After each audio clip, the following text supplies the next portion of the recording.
Après avoir parlé du mercato en Ligue 1, on va s'intéresser aujourd'hui au mercato hivernal fait par les clubs de Ligue 2 et essayer de s'intéresser à l'équipe qui a réalisé le meilleur mercato, en tout cas le plus intelligent. Salut tout le monde, c'est Mathieu, j'espère que vous allez bien. On se retrouve aujourd'hui pour une nouvelle vidéo mercato, nouvelle vidéo Ligue 2 où on va s'intéresser au mercato réalisé par les 20 clubs de Ligue 2. BKT. Comme avec la Ligue 1, on va donc analyser mercato par mercato et club par club, en commençant par le mercato réalisé par l'AC Ajaccio qui s'est bien renforcé mais qui a perdu aussi des joueurs importants. Chegra qui ne jouait pas beaucoup mais qui est parti en prêt du côté de Cholet en national. C'est là que ça devient un peu plus inquiétant malheureusement pour l'AC Ajaccio qui perd Vincent Marchetti, milieu de terrain qui était un des chouchous des supporters ajacciens. Il était vraiment apprécié par le club corse, un gars qui mouillait toujours le maillot. Il est passé par l'AS Nancy-Lorraine, le club que je supporte, donc je le connais bien. C'est un super milieu de terrain qui part du côté du Paris FC. Je sais pas trop pourquoi, parce qu'il avait du temps de jeu, si je dis pas de bêtises, en début de saison sur ses 6 premiers mois. Il part donc du côté du Paris FC. C'est une grosse perte pour le milieu de terrain de l'AC Ajaccio. Et Yacine Bamou aussi qui est parti, lui c'est une fin de contrat. Ils se sont donc renforcés avec l'arrivée d'Ibaï qui était du côté de Rouen en national, si je dis pas de bêtises. C'est un attaquant, un joueur offensif. Ibaï, Hamza Saki qu'on connaît bien et qui connaît très bien la Ligue 2, l'ancien joueur de Auxerre qui a fait une petite piche du côté de Melbourne en Australie et qui arrive donc à la Ajaccio. Très intelligent d'avoir été chercher Hamza Saki parce que c'est un super milieu de terrain.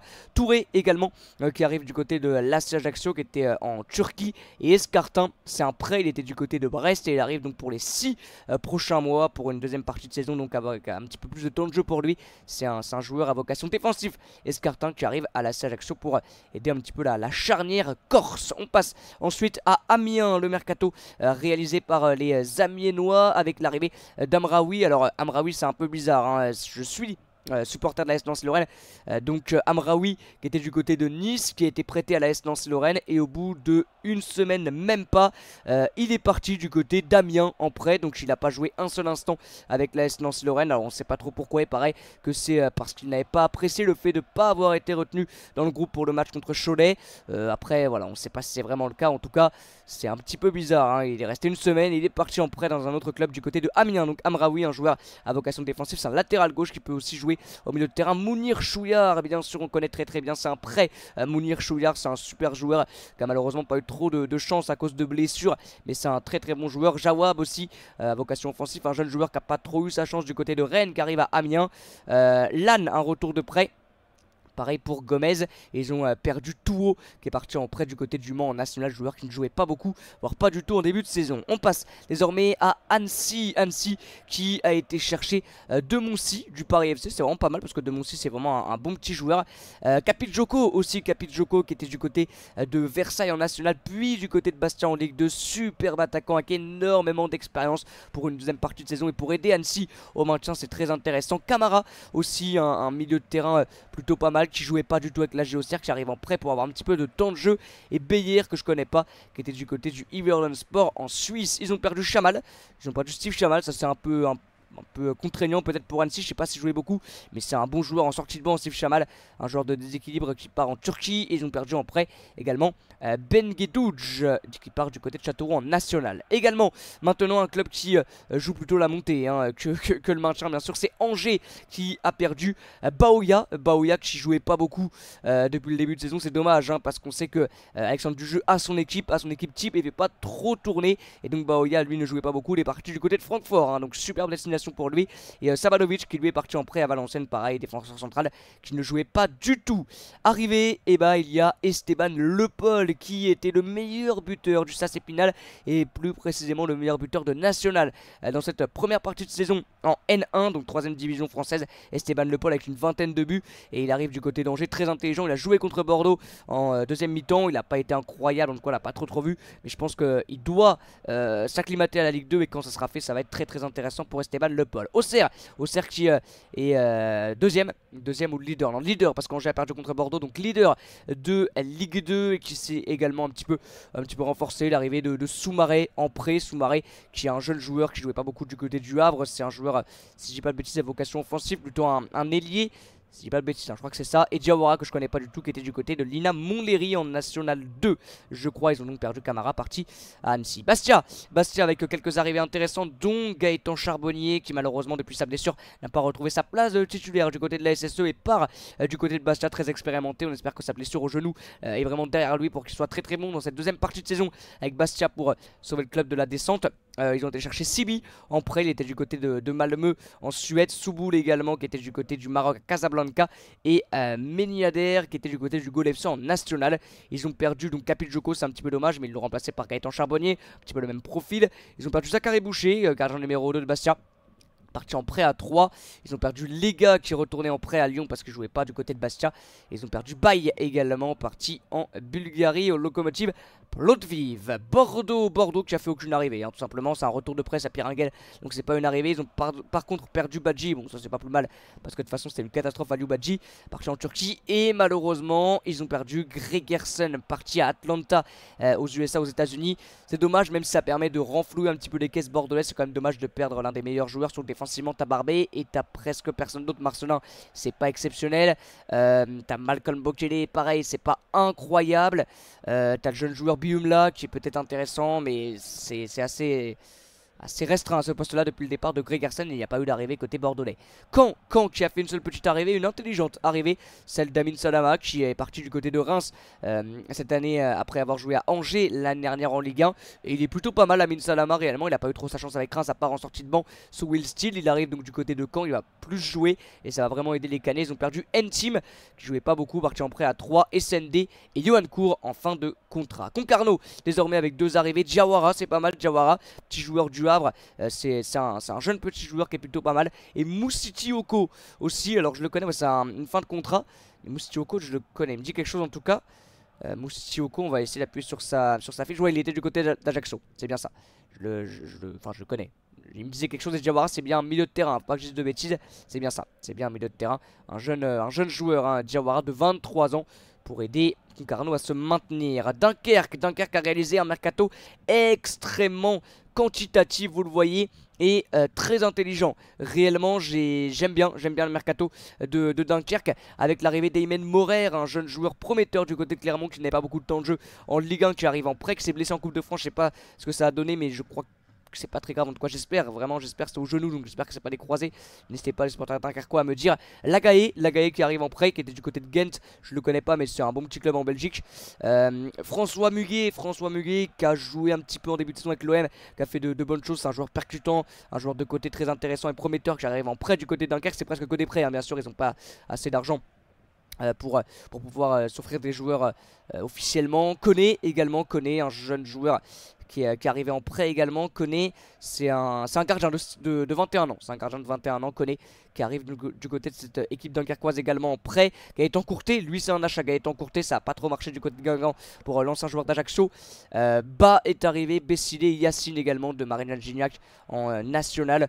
Donc c'est quand même très quantitatif et pour moi qualitatif, avec les arrivées de Muguet, d'Aymen Morer, de Gaëtan Courté, de joueurs assez importants et vraiment qui peuvent aider Dunkerque à se maintenir. Ils ont perdu Yepel, Gambor, Bassi et Koumetio. Retour de prêt de Liverpool, je ne savais pas qu'ils avaient un joueur prêté par Liverpool. Grenoble désormais, Grenoble avec les arrivées de Sarikaya et de Mbemba. Mbemba je connais bien, c'est Nolan ou Noah, je sais plus, c'est Nolan Mbemba, qui est un bon joueur, 28 ans, qui est un bon joueur, qui a malheureusement pas eu trop sa chance du côté du Havre cette année. Il a pas fait de match, il en a fait 30 l'année dernière, mais cette année il en a pas fait. Du côté du Havre, Nolan Mbemba, il va vraiment aider Grenoble, je pense. C'est un joueur de déséquilibre plutôt intéressant. Et Sariaka, je le connais pas, ils ont perdu Isola. On passe à Guingamp avec l'arrivée de Ferry, de Bonnet, Hugo Bonnet, plutôt intéressant aussi. Hugo Bonnet qui connaît bien la Ligue 2, et Victor Lobry. Ça marchait pas non plus, hein. Du côté de Saint-Étienne, malheureusement, il n'y a pas trop de régularité en son jeu. Par du côté de Guingamp, Victor Lobry, c'était pas mal quand il était du côté de Pau, donc à voir à Guingamp. Plutôt pas mal aussi ce petit mercato avec ses 3 arrivées. Ils ont perdu donc Courté, parti à Dunkerque.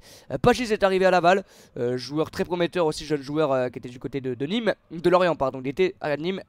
Après à Lorient, si je dis pas de bêtises, il jouait pas du tout du côté de Lorient, donc c'est un buteur qui va vraiment aider Laval à essayer d'aller chercher les barrages pour accession à la Ligue 1. Et ils ont perdu Tapoko. Le Paris FC avec donc l'arrivée de Marchetti, l'arrivée également de Rémi ou Rudy, j'arrive jamais, c'est Rémi Rioux, l'arrivée de Rémi Rioux.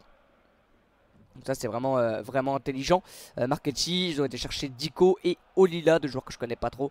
Et ils ont perdu donc de Moncy à Annecy et Wallenbe qui est parti en prêt du côté de Créteil. Allez, on arrive au bout. Pau qui a été cherché officiellement. Begraoui, il était déjà du côté de Pau, je crois. Begraoui, non, je crois, ouais, il était déjà du côté de Pau. Ils l'ont repris en prêt. Bah, il a déjà joué 3 matchs. Ouais, ils l'ont repris en prêt, les Palois. Donc c'est très intelligent vraiment parce que c'est un bon petit joueur, un très bon attaquant. Ils ont perdu Baptiste qui est parti à QRM, Koulou en retour de prêt du côté de Reims, JT en prêt à Mâconnais, Piringuel donc retour de prêt du côté de Bordeaux. Je pense qu'il n'avait pas le temps de jeu espéré, Piringuel qui est retourné en prêt à Bordeaux. QRM avec l'arrivée de Denis Poa qui était du côté de Rennes et de l'Est, Nancy de Rennes, il est passé par Sion, il arrive à QRM, un milieu de terrain assez dense et assez percutant, donc c'est intéressant. Baptiste également, joueur très expérimenté au milieu de terrain qui était du côté de Pau, qui connaît bien la Ligue 2, qui arrive du côté de QRM. Et les parts de Baboula à Versailles. Rodez, il y a seulement Silla qui est arrivé en prêt, il vient de Lorient, il ne jouait pas du tout du côté du club de Ligue 1. Et Phare est parti du côté de La Roche.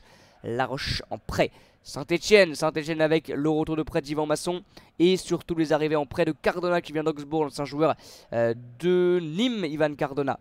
L'ancien joueur de Nîmes, si je dis pas de bêtises. De Monaco. Non, il était à Nîmes, Ivan Cardona. Je crois qu'il était à Nîmes. Ils le mettent pas parce que Nîmes est en national, mais je crois qu'il était à Nîmes. Et Nathan aime beaucoup qui était du côté de Reims. Et les deux qui viennent d'Augsbourg, des prêts, ça peut que aider Saint-Étienne, hein, même s'ils ont encore perdu. Alors je vous parle contre Dunkerque, mais ça peut que aider Saint-Étienne, ces deux recrues intelligentes. Ils ont perdu Dreyer du côté de Strasbourg qui jouait pas du tout avec Saint-Étienne. Victor Lobry, c'était un petit peu compliqué, donc il part. Sidibé et Charbonnier, donc il part du côté de Bastia. On arrive au bout, il reste quelques clubs. 3, l'arrivée de N-Team, de Simon Elisor qui avec l'arrivée de Mikotadze ne pouvait plus avoir de temps de jeu du côté de Metz. L'arrivée du côté de 3 en prêt. Bangré également intéressant. Bangré d'avoir été cherché vraiment. C'est un très bon joueur. Zachary Boucher aussi. C'est que des prêts encore une fois, mais plutôt intelligents. Et ils ont perdu Mazusako parti à Nancy, Lefebvre aussi en prêt, Ouaré et Cervantes. Allez, Valenciennes avec l'arrivée de Cyriné Doucouré. Alors ça, vraiment, je comprends pas du tout Lorient d'avoir fait partir en prêt Cyriné Doucouré, parce que c'est un joueur vraiment pour moi l'un des meilleurs attaquants que Lorient avait en sa possession. Doucouré, alors ils ont recruté des attaquants, donc peut-être qu'ils comptaient plus sur lui, mais c'est dommage, c'est vraiment un jeune joueur de 19 ans, qu'un gros gabarit qui aurait pu aider vraiment Lorient dans quelques situations compliquées. Il arrive du côté de Valenciennes, c'est bien pour Valenciennes, club qui joue aussi le maintien, mais c'est un peu bizarre. Sabalovic, très expérimenté défenseur central, qui n'avait pas du tout de temps de jeu à Angers et qui est vraiment prêt du côté de Valenciennes pour amener son expérience. Arrivé aussi de Flammarion que je connais pas du tout, et de Oye aussi pareil, je connais pas. Ils ont perdu pas mal de joueurs à Valenciennes, hein. Ils ont perdu pas mal de joueurs. Et c'était donc le dernier club. Déjà 12 minutes de vidéo, donc je vais donner tout de suite mon avis sur pour moi les clubs qui ont réalisé le meilleur mercato. Je trouve que celui de 3 est plutôt intelligent. C'est des joueurs qui viennent tous de France, enfin Ligue 1 ou Ligue 2. Bangré plutôt vraiment pas mal, hein. Bangré, un joueur de déséquilibre qui était du côté de Toulouse. Vraiment pas mal. Il était à Quevilly-Rouen aussi. J'ai vu quelques matchs de sa part, c'est plutôt un bon joueur, très percutant. Elisor, qui est plutôt un bon joueur, mais du côté de Metz ça ne marchait pas trop. À Laval c'était un peu mieux, mais du côté de Metz ça n'a pas marché. Je pense que du côté 3 en Ligue 2 ça peut être un peu mieux. Zachary Boucher aussi, qu'on connaît bien sûr, un gardien plutôt intéressant, donc pas mal. Le mercato 3 Saint-Etienne c'est pareil, ils ont fait que 2 arrivées, mais 2 arrivées intelligentes. Cardona aime beaucoup. Est-ce que ça mériterait d'être dans un top 3 des meilleurs mercato? Je pense pas. En tout cas 3 peut-être, hein. 3 peut-être. J'ai adoré aussi, alors je vous l'ai dit, mais le mercato de Dunkerque, hein, très quantitatif mais qualitatif aussi, avec des prêts. Morer, Muguet, Courtet, c'est vraiment vraiment intéressant. On connaît aussi, hein, du Havre, qui est un bon petit joueur, donc vraiment c'est pas mal. C'est sûr qu'ils sont dans le top 3. Et puis j'ai bien aimé aussi le petit mercato de l'AC Ajaccio, avec Hamza Sakhi par exemple. Hamza Sakhi, Escartin, c'est vraiment pas mal. Malheureusement ils ont perdu marketing, mais sinon c'est plutôt pas mal. Voilà les amis, c'est la fin de cette vidéo. Merci beaucoup en tout cas de l'avoir suivi. N'hésitez pas vous dans l'espace commentaire à donner votre avis et à me dire pour vous quelle équipe a réalisé le meilleur mercato. On se dit à très bientôt comme d'habitude pour de nouvelles vidéos, de nouveaux lives. A bientôt les amis, et comme d'habitude, ciao.